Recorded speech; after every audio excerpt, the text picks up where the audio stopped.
Hi, I assume that before you're gonna watch this video, you have first looked at and listened to the mini documentary One Day in the Life of a Listener. If not, please do so now, as in that video we kind of implicitly already touch on all topics that we'll discuss in this whole course. How music affects and is affected by politics, by all kinds of norms and values, by collective as well as individual identities, and how music creates and is created by specific atmospheres. In this video we will discuss two things: the omnipresence of music and music's role in society. One Day in the Life of a Listener, the first video in this module, is perhaps a bit of a funny, slightly exaggerated little movie about the omnipresence of musical, and sometimes less musical, sounds. However, I hope it also evoked some recognition, some awareness of how music is all around you every day. From the moment you wake up till the moment you fall asleep, your ears are exposed to music. Consciously or unconsciously, deliberately or imposed, in public or in private spheres, loud or soft, foregrounded or backgrounded. Years ago, back in 1971 to be more precise, cultural philosopher George Steiner called this the musicalization of culture. Steiner talked in rather negative terms about this musicalization. He warned for unknown psychological damage because of music's increasing volume, its monotony and its repetitive rhythms. And of course he was mainly talking about pop music here. Negative or positive, I think that Steiner predicted right. Our contemporary society is not only characterized by an overload of visual information, we simultaneously live in an auditory culture in which almost all music is available at any time of the day, thanks to internet, iPod, Spotify and many other technologies. But let's see now what role music plays in our contemporary society.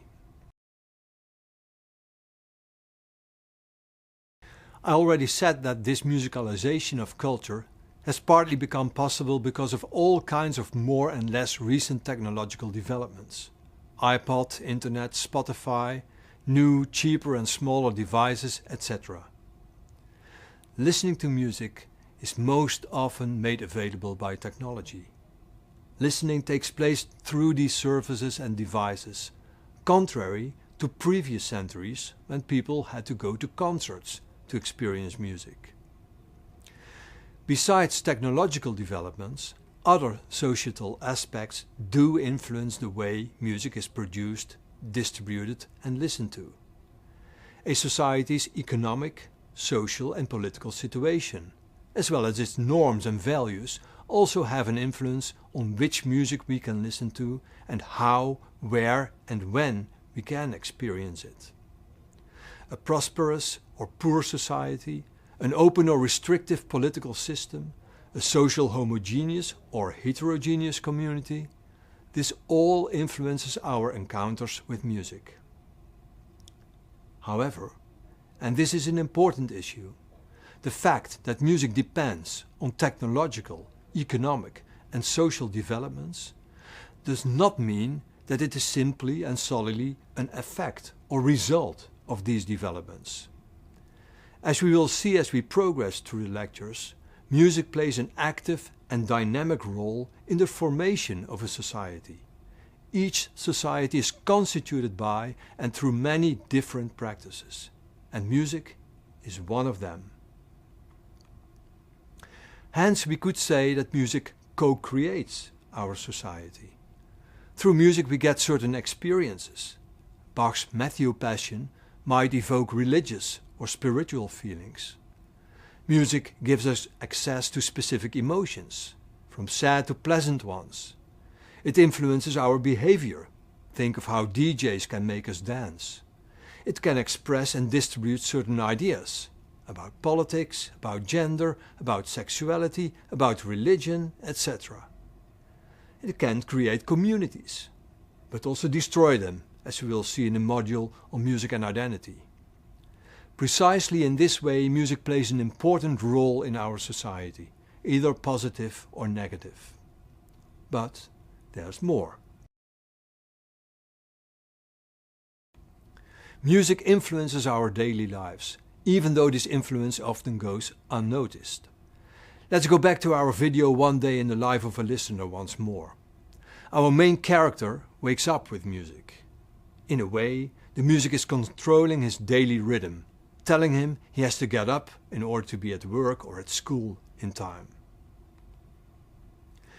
At the same time, the music might help him not to be too grumpy. It is influencing his mood. And while watching the football match, he notices the chants of the supporters. The songs they sing create a certain group identity. We are supporters of this specific team, and you, the rest, do not belong to us. The singing also demarcates a space. We, as supporters, occupy this space, and you, non-supporters or supporters of the opponent, should leave that space. Music in stores by buskers, in trains and bars also demarcate spaces. So music demarcates spaces, and it creates specific atmospheres. It is these roles and these functions of music which we will investigate in this course. So, to wrap up, what many people notice is a musicalization of culture, which started somehow in the second half of the 20th century. Music not only reacts to developments in society, it contributes actively to how we design the society. It expresses in musical ways our ideas, ideals, worries, and our way of living and thinking. And finally, music influences many aspects of our daily lives by creating specific atmospheres. To some you feel attracted, others are repelling, others again are quite neutral, or we have simply accepted them and don't question them anymore. In the next two videos I will interview Anahit Kasabian, a scholar who has written several books on the omnipresence of music, and Thomas van Straten, an expert from the field, a representative of consumatics. We will find out what their ideas are about the roles that music plays in our everyday lives.